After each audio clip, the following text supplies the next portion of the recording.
If anyone outside India is watching this video, then you can definitely go for whatever is preferred in your country. But in India, we mostly prefer either of these three: 1:1, or 2:1, or 3:1, right? If you are working in a mold, then 2:1 is much advisable. Why not 3:1? Because the thing is, in 3:1, you have three parts of resin and only one part of hardener. One part of hardener means that the chances of hardening of your project, which is also called curing of project, like drying, that reduces. And in mold, that is a very problematic thing. So 3:1 can go on for projects like deep casting. I'll come to what is deep casting also. So basically, deep casting is when you have a mold which has a lot of width. So that comes to deep casting, where you use a lot of resin, and the molds are very expensive. So I forgot to tell you, but if you are clicking on this video, you might be knowing that resin art is a very, very, very expensive art form, but at the same time, it's very wonderful. Yeah, so the next thing is natural drying or UV drying. Before we come to that, let me tell you it has to be measured by weight. So you have to use a weighing scale for that. The one which we have for grams, right? You have to use that. So depending on weight, for example, I have 2:1 and I'm making a coaster which needs 30 grams of resin. So I'll put 20 grams of resin and 10 grams of hardener, which is 2:1, and it equals to 30. If you don't know according to your mold that how much resin is to be put in, you have to go for resin calculator, which is an app which lets you decide how much resin is to be put in. I'll also try to add a link in description of whatever app I use, but I don't really use resin calculator much because now, considering the time and the experience that I have in the field, I am quite known to even new molds now. So you'll also be with a lot of experience, but yeah, it takes a lot of experience. Okay. Natural drying or UV drying. So, natural drying is when you keep the resin product in the mold or on the base and it dries in nearly 24 or 72 hours, depending on what is written in the set of instructions on your batch, right? But UV drying is something which is a very new concept. So, there is a machine called UV machine. It emits UV rays basically and it dries your resin project. So sometimes it is used for over bases also and sometimes over molds, right? So it can be used to dye either of these things. It basically reduces your curing process. Like the thing which was to be done in 24 hours is done in like a few minutes. I don't really can comment on much on that because I am not a UV machine user. But because it's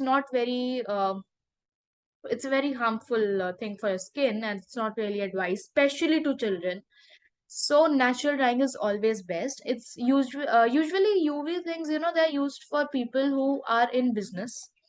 I am also in business super soon. But because I don't have much orders, and I know at first you don't have much orders, right? So UV machine, it should be your last choice.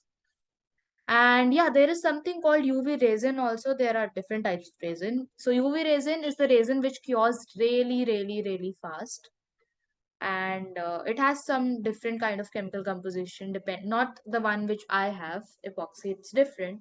But the UV resin, it cures really fast and it's very expensive and it comes in less quantity also, so that's not also a very advisable option, but yeah, I had to tell you. Okay, now coming to the chemical properties of resin, it has a very strong adhesion, which means adhesion is basically the property of sticking two things together, like for example, if in Fevicol, if you see, it says a strong adhesive. Adhesive means anything that sticks two things together, right? So basically, resin is so far, if I have to give rank, resin is the best adjustment thing. It really sticks two things very, very nicely. And yeah, it's very harmful for your skin, for your hair. If it comes in contact with any of such things, or even your eyes especially, because this is a very sensitive organ, as we all know, it will be a bad, bad, bad thing that can happen with you, and even that can take you to the hospital, not necessarily respiratory issues, right? So there are different chemical properties, and I'll make a separate video on properties to consider while buying resin, and not to comment on that right now. Okay, So the next thing that I had to talk about is that whenever a product is created by resin, it is quite unbreakable. It doesn't break very easily. Now, if you'll take a hammer and you'll break it, then I can't say that it won't break. It will.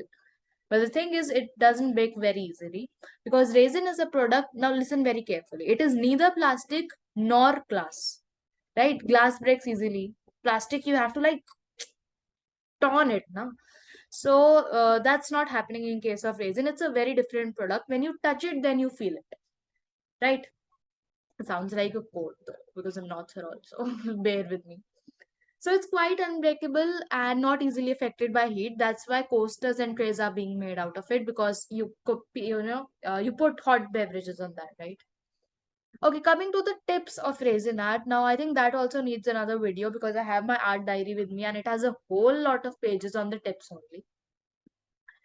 And yeah, you can make n number of products with resin. It can be keychains, something as small as keychain to something as big as coffee tables or even the main big tables you have in your living rooms or dining rooms, anything of that sort. It can be keychains, it can be coasters, it can be trays, bookmarks, it can be set of posters, paperweights. It can be clocks nowadays, raisin geodes. These are hot selling in the market. It can be a coffee table. It can be cutlery even. Nowadays even spoons are made of resin. Especially around Diwali and all that, you have these kind of, the small decorations, tea light holders and all that. Even I am myself making those things. So yeah, you can make all these things. Talking about what is food grade resin. So whenever something like cutlery or something which has to touch your mouth, it has to be food grade. Now, what is food grade? Basically, food grade resin is the one which is safe when it comes in contact with your mouth. In simple words, I'm telling you. Like for example, cutlery. Now, if I'm saying that resin is a chemical, and then I'm saying that, see, this is a spoon made out of resin, just have your rice with it. You'll be like, I'm crazy. But actually, what I'm giving you is most probably food grade resin. And food grade resin is absolutely safe for that matter. But now, listen to me. Many artists, they won't believe that anything like that exists. And yeah, I'm one of them. Because the thing is that no matter how much food grade it is a chemical. Like, try to understand, it's a chemical after all. So, how much safe it is for you? Difficult to say. So that doesn't mean that you should refrain from making these things, but if you are able to manage well with the other products, which are not, which don't have to touch your mouth, then it's good. So if your 4-year-old kid he just licks all that keychain and all that, then I think you should go for food grade even then. Okay, just kidding. Nothing of that sort, but I just had to give you info on that. So yeah, this is about the PPT and this is about the video and have a fun time crafting. I'll also suggest you that this was a very quick go through in resin art. If you are a art student and if you want to do resin art and I'm talking about fine arts, not humanities by the way. So, and if you want to brush up, then this video is good for you. Otherwise, you can go for the rest of the videos on my channel, which are probably coming soon or might have gone before this also, which is no, this is the introduction video. So those videos will come after. And thank you so much for the love which has been pouring on the shorts. One of it touched 1.7K views, which is crazy because I never wanted to be on YouTube, and we'll have a separate video to talk about that also.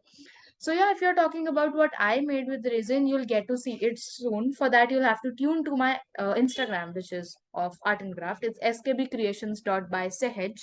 Spelling of Sehaj is Sehaj. And a few things that I made with resin. I have only few things right now. So this is a showpiece that I made, and it took me hundreds of fails for this one. It says believe, and there's one more which is actually in the mold itself, and why I will talk about that. So this is a religious frame that I've made. It's still in progress actually, that's why I've not demolded it. But yeah, I've hoped that I've not missed anything. And yeah, this is about the video. If you like it, then do like it and tune in for more. Do comment that what else you need and what else should we have on the channel. So thank you.